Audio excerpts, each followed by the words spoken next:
I I really love working with the artists that we work with. I mainly work with artists in the community engagement residency program who are all right now, or majority artists of color, working on very different projects in the community. And it's just, I just like have a passion for being in touch with artists who are doing work with people that has to do with like equity and social justice and bringing people together to just create like a more just world. So being able to just speak with the artist about their projects and see where they start from the beginning of having their inquiry, having their idea, and how that blossoms into more ideas and having workshops and getting help and developing and getting closer to their cohorts has been really exciting and satisfying for me. And the cohort that is just ending, which was in 2019, they all have launched their projects into projects that can last for, another 5 to 10 years, and are all interested in sustaining the work they started with the CER program to be bigger and to grow. And so that's really exciting too, to see how the community engagement residency can impact the artist with an idea. And they might start with a cohort and a question, but by the end of the year, it's grown into looking for more funding and securing more funding and wanting to do things like make a school or make a program that brings in people from all around the United States to talk about certain topics that have to do with equity and cultural legacy and things like that. So that's been really satisfying for me. Hope I'll pass it to you. Yeah, for me, what's really satisfying is that the work feels like uh, building meaningful relationships.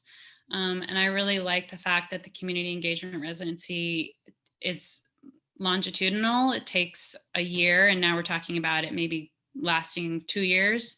And I feel like it's a process of building authentic relationships, not just putting on shows or focusing on a product. And it's super rewarding, as Cherie said, to go from an idea to incubating the idea into a real program that really has, these programs have big impacts. And I feel like by focusing on relationships and really letting the artist lead, really inviting the artist to direct the process, that seems like the best way to go because it builds trust, and that feels super rewarding. So yeah, that's what's exciting to me. What about you, Karla? I think similar, getting to know the artists that we work with better, hearing about their work from their perspective. And I don't feel that we're trying to reframe their work in any way or drive the vision of it. I feel like the nature of the way that we work with them is not transactional, which I really appreciate, which for me in particular, in the role that I'm in, where I'm like writing e-blasts and writing grants and posting social media comments, like that could end up feeling like it's very transactional and like also potentially like hierarchical and opaque, but it doesn't feel that way. I don't know, it very much feels like we take the time to sit and talk and get to know the artists that we're working with. And so then when they like can pinpoint a vision, then we can kind of move together towards that vision from like our respective points.